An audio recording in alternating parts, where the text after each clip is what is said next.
Two blocks of mass 4 kilogram and 6 kilogram. तो ये block का मास जो है वो 6 किलोग्राम है और इस वाले का मास जो है वो 4 किलोग्राम के बराबर है। Are attach to the ends of the string passes over a pulley. तो ये एक स्ट्रिंग से लगाए गए हैं जो पुली से पास कर रही है।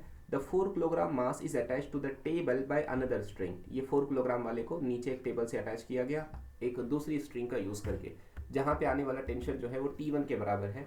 The tension in the string is T1।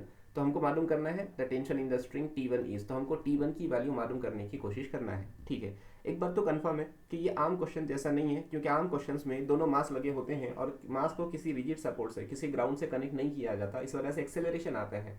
यहाँ पर कोई एक्सेलरेशन नहीं आएगा। क्यों नहीं आएगा? क्योंकि 4 किलोग्राम को नीचे से आप धागे से बांध के रखे ना, तो वो मूव कैसे करेगा? मूव नहीं करने वाला है। इसलिए हर ऑब्जेक्ट पर लगने वाला नेट फोर्स जीरो होना चाहिए। सबसे पहले हम एफ बनाते हैं 6 किलोग्राम वाले ऑब्जेक्ट की। इस ऑब्जेक्ट की हम एफ बना रहे हैं। 6 किलोग्राम वाले पर नीचे की तरफ लगने वाला फोर्स हो जाएगा mg यानी 6g। ऊपर की तरफ आने वाला टेंशन T, और इन्हें कहीं भी मूव नहीं कर रहा है, इस वजह से हम कह सकते हैं कि इस पर लगने वाला नेट फोर्स जीरो हो जाएगा। नेट फोर्स जीरो होने के माने क्या है?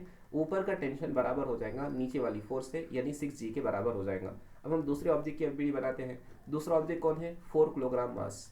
4 किलोग्राम मास की एफ बनाना है। ऊपर की तरफ कौन आया? ये ऊपर की तरफ धागा है, ऊपर आया टेंशन T, और यहाँ का टेंशन पुली फ्रिक्शनलेस होने की वजह से इक्वली यहाँ कैरी करेगा। अब 4 किलोग्राम पर नीचे की तरफ लगने वाले दो फोर्सेस है। सबसे पहले तो इसका खुद का वेट जो होगा 4g, और दूसरा नीचे भी एक धागा रखा है, इसलिए वहाँ भी टेंशन आएगा जिसको T1 कहा गया। अगेन इसमें भी कोई एक्सेलरेशन नहीं है, इसलिए हम कह सकते हैं कि यहाँ भी आने वाला नेट फोर्स जीरो होगा। फोर्सेस बैलेंस कर लीजिए। अपवर्ड डायरेक्शन का फोर्स टेंशन T, और नीचे आने वाले फोर्सेस T1 प्लस 4g, ये दोनों बैलेंस होना चाहिए।